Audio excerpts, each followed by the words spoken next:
From the Huntington Bank Studio, this is Colts 360. It's really just about staying the course. You cannot get overly concerned about a record. Whether you're 4-1, 1-4, it's always just about the next week. And in the NFL, anybody can beat anybody at any point in time, and you see that every single Sunday. And so for us, it's keep that same mindset. Hey, let's just go practice. Let's just go get better. I know it sounds cliche and like the boring answer, but at the same time, we have to always keep that perspective of just get better. Let's go work every single day and show up on Sunday and hopefully get this thing turned around. We've been in this situation before, 1-4. Well, my rookie season was 1-5. But nobody's seen that, we got better each week in certain aspects of the game. And I think that, we're on that same way. The defense has started and come along a little bit. We got to clean up in the fourth quarter. But I feel like, we got something special. Then we got, like you said, a divisional game. It's a great opponent to come out, home game, and, try to set the tempo and set the tone and put the lead on notice a little bit. Sometimes I go through at some points throughout the season where I'm, maybe just thinking too much or things like that. But eventually I get it started. So I feel like this week could be a good week, great week to start that. Back for another week of Colts 360 and joined by the head coach, Frank Reich. Coach, we just heard some of your players talk about another opportunity this week at home with a divisional opponent, but also still reacting to that disappointing loss against Baltimore. How can this be a point where your team is galvanized by that adversity and that disappointment that they're facing? Well, it's to draw strength from each other and draw strength from where we believe we're going and the potential that we have. So, and what better way to do that than a home divisional game? So, but when you take that next step, you have to be man enough not to ignore the things that you have to improve to get better. So we'll be working on that this week. A lot of good things that did come out of that Baltimore game, especially when you look at your offense and the production that you had from your quarterback. A stat that was tweeted out by ESPN this week said that Carson Wentz became the fourth player in Colts franchise history to pass for over 400 yards in a single game, alongside Andrew Luck, Peyton Manning, and Johnny Unitas. Pretty elite quarterbacking company. And Carson talked last week about the importance of matching aggressiveness with discipline. How do you feel your quarterback is towing that line at this point of the season as we're going into this second quarter now? Yeah, I think he's doing a very good job of it, and but that's something that you can't ever take for granted. It's not like, okay, I got it. I can, I can put that away. You got to do it every play, every game.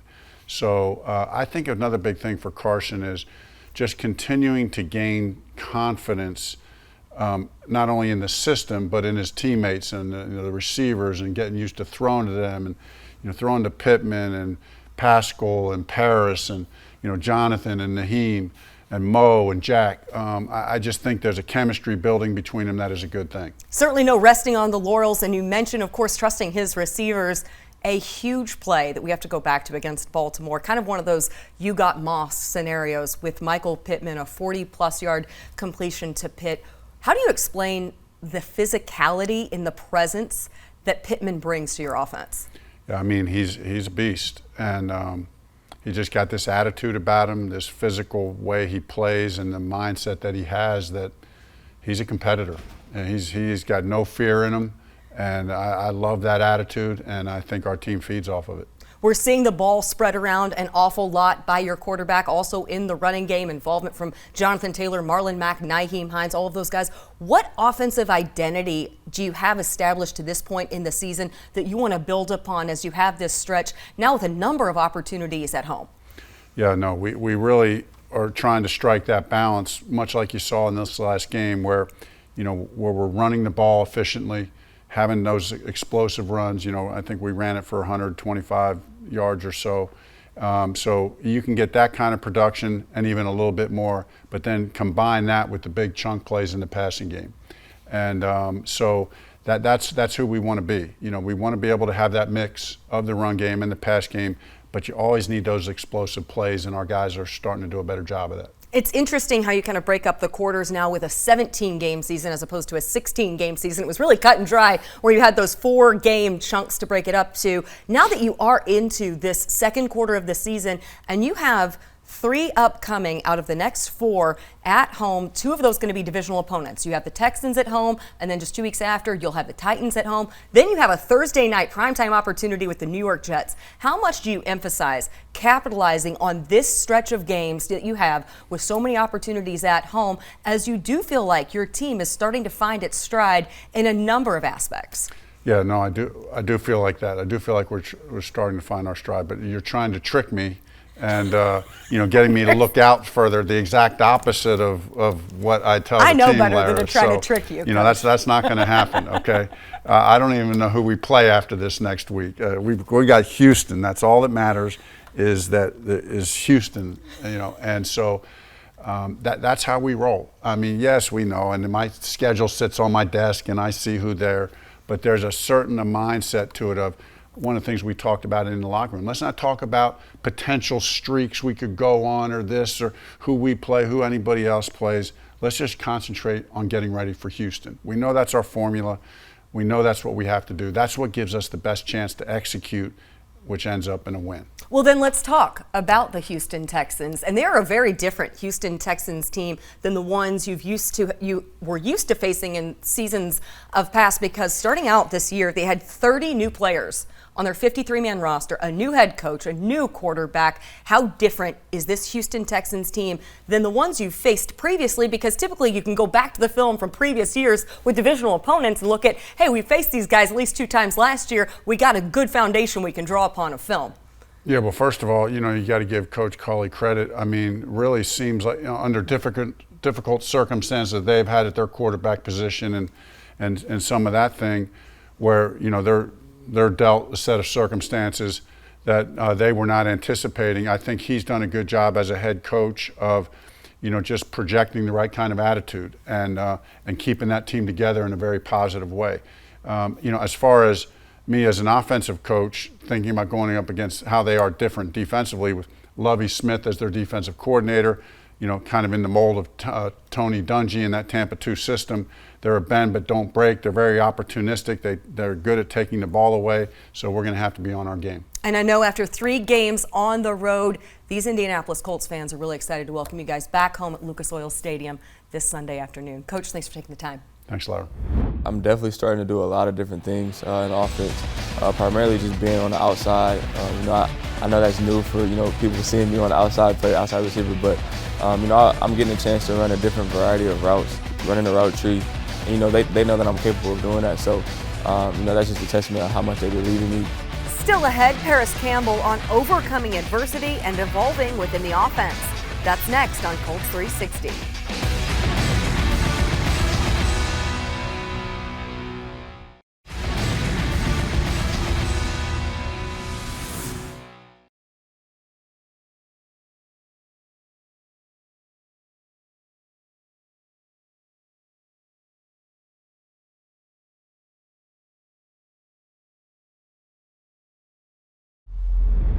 Back now on Colts 360 and joined by the wide receiver you saw highlights of right there, Parris Campbell. Parris, you're now that first month into the season. How are you starting to see your role grow and evolve within this offense? Yeah, so I would say that I'm definitely starting to do a lot of different things in offense, primarily just being on the outside. I know that's new for people seeing me on the outside, player, outside receiver, but I'm getting a chance to run a different variety of routes.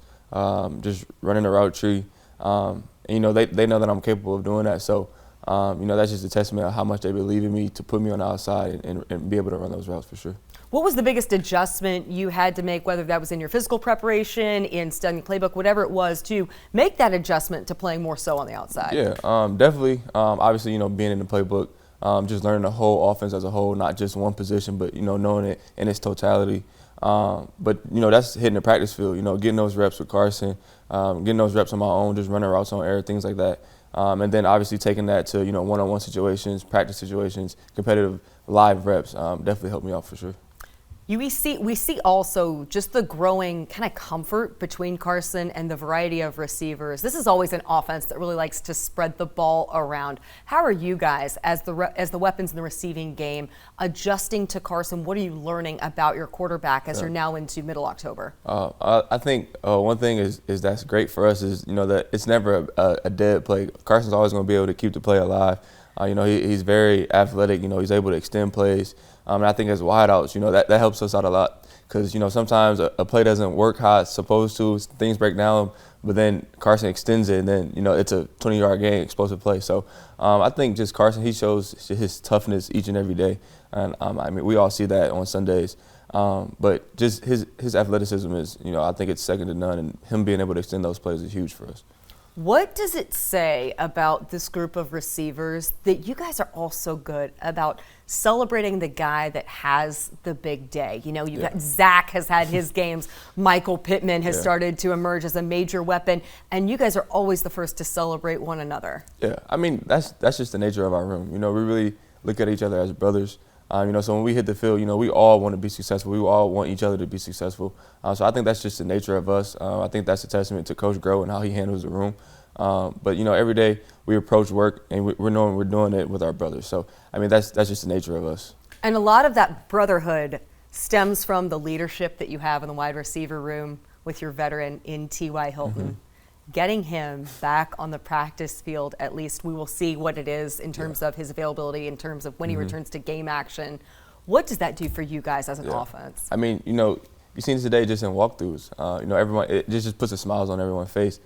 Just because the energy he brings is second to none. Just seeing T.Y. back out there, it's going to be huge for us. Then in a week like this, when we play Houston Texans, that's just huge for us. So we're really grateful to see T.Y. back out there. Is there something to that where you just start to have where T.Y. has carved out this identification, this identity as being this quote-unquote Texans killer? What is it about that matchup that just tends to bring that out of him? Hey, man, every time he plays in that game, he dominates. So I just think that just over the 10 years that he's been in this league and every time he's played them, he's balled out. I think that's just a testament to, how hard he works and the things he does, when no one's looking. So great to have him back. And you have put in a lot of hard work, too, over the last 12 months to get yourself in the position that you are. Where were you at this point 1 year ago? Yeah, it was rough. I say that with a smile on my face now just because, I reflect on everything that I've been through. But it was tough. I was in a tough spot. So today, a week ago, I was just getting out of surgery. So it was hard for me, man. I was in a rough spot, but I was determined. It was year 2. Things were going good for me in week 1, and then I lose it all in week 2. But I was determined to get back, man, and I just put so much effort, so much hard work, so much time into being where I am today, and that's all credit to God. So I give Him the glory. But I'm thankful to be here. I know you leaned heavily on your faith. You went through a lot of the rehab too with Marlon Mack, but one other person that you mentioned that you relied a lot on, Tyquan Lewis, your fellow Ohio State Buckeye. Yeah. What was it about that relationship? What did he bring out of you? What was the advice that he gave you? So me and Tyquan, we share similar stories. Both battled injuries. And I've known Tyquan, for 7+ years now. So, him being in my corner helped tremendously. I think his biggest advice for me was just, stay the course. Things aren't going to be perfect. We have this way of things going in our head, and it never goes that way. But you got to stay the course. And I think for me, that applied, like nothing else. I just had to stay the course. I had to stay steady in the boat, just keep grinding, keep working through everything, and, it paid off. It is so exciting to see yourself and to see Tyquan having the start to the 2021 season the way that you are. Hey, keep things rolling, stay healthy, keep making the big plays. Let's get that victory now that you're back at home against the Houston Texans. Get things rolling in the AFC South. Appreciate the time, Parris. For sure. Thank you. So you want to see the Colts be able to finish games strong on that side of the ball. That's going to mean, good pass defense, good run defense, and just making sure that you can get the ball in the hands of the offense in some 4-minute situations to kind of take the air out of the ball. Next on Colts 360, the outlook for the Colts' second quarter and an October return for the Ghost. Colts writer J.J. Stankiewicz on T.Y. Hilton's return to the practice field. That and more still ahead.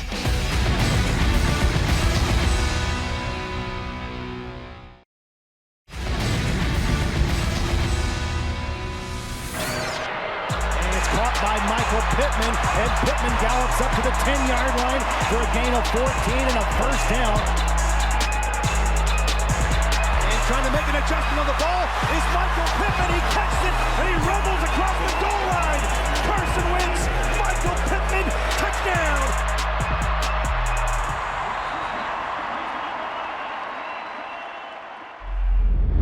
Back now on Colts 360, joining us, Colts writer JJ Stankiewicz, as we just have this rotation of guests in the studio because, JJ, we are now through that first quarter of the season, which looks a little different with a 17-game season, but now into the second quarter. Your evaluation of what you liked, what you saw, and how the Colts now need to capitalize moving through the month of October.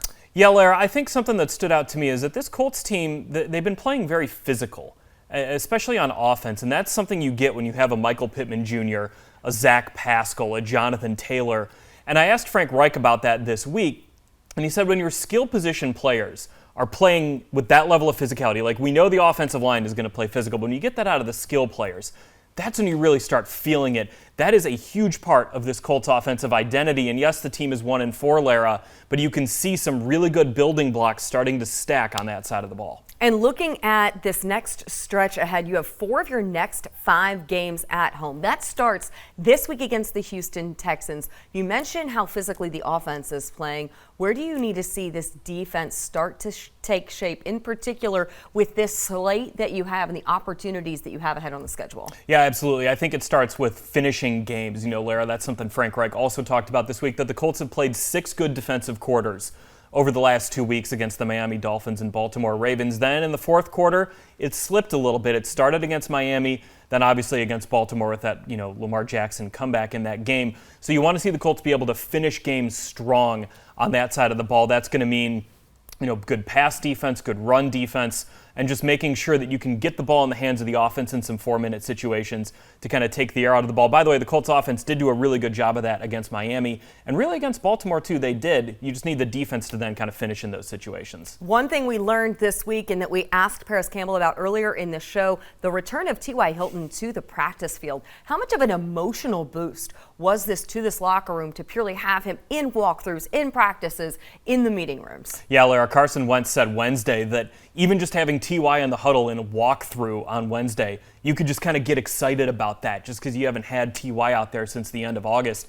His impact on this team, Lara, everyone knows what he can do on the field, being 640 yards away from 10,000 in his career, but the impact he has in that locker room, it's so significant. DeForest Buckner said he's a guy who is such a good leader by example, and he also is someone who, when something needs to be said, he can step up and he can speak to the entire team. How much does this team need to capitalize after coming off of those 3 straight road games on now having 4 of 5 at home, kind of regardless of who these opponents are, just purely the opportunity to get back in front of that Lucas Oil crowd and get this team into a position to be contending for a division? Yeah, and while, yes, you want to take opponents out of it, certainly, but 3 of the 5 are against the AFC South, with the Houston Texans coming up this weekend, then the Tennessee Titans on Halloween, then the Jacksonville Jaguars in mid-November. So you want to make sure you can win your divisional games. The Colts are already 0-1 in the AFC South. This is a great opportunity, like you said, Lara, to take advantage of being at home with that home field advantage at Lucas Oil Stadium, but you also want to take advantage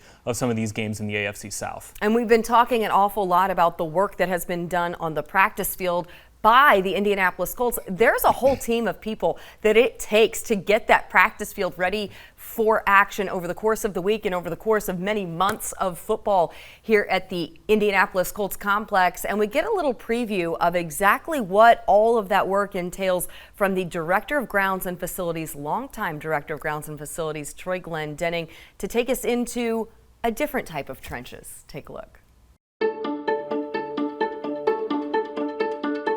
It sounds corny, but it's a school of hard knocks, and you just learn.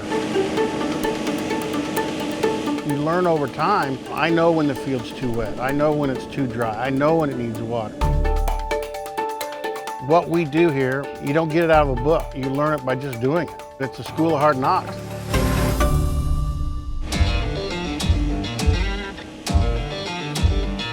We mow 7 days a week. Monday and Tuesdays are paint days. Takes up most of our day. Of course, we're watering every day. So you're literally mowing 7 days a week, painting 2, just making sure everything's ready to go.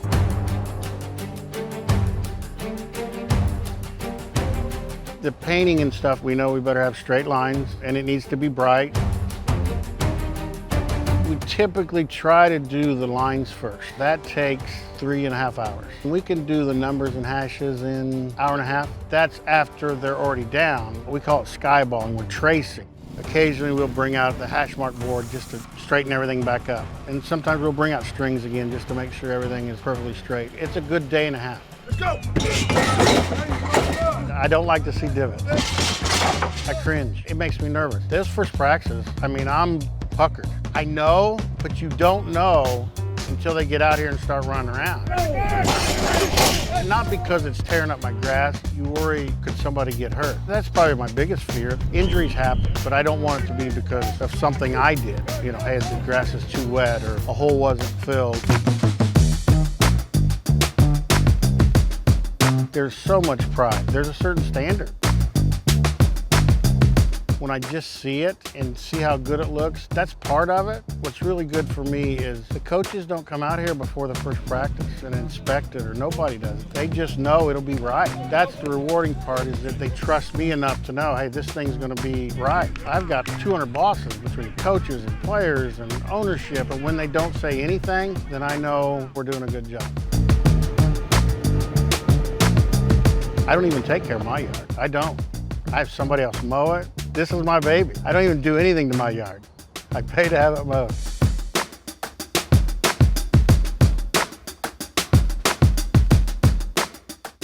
A fun look behind the scenes at all that it takes, the teamwork that it takes to make it all possible. And a special thank you to this crew right here in front of the scenes. My guest this week, JJ Stankiewicz, Parris Campbell, and of course, head coach Frank Reich. Thank you so much for spending part of your weekend with us. Excited to get the Colts back in front of the home crowd Sunday afternoon at 1 o'clock for that kickoff against the Houston Texans at Lucas Oil Stadium. Don't forget, as JJ noted, 4 of the next 5 home opportunities for your Indianapolis Colts. Have a great weekend.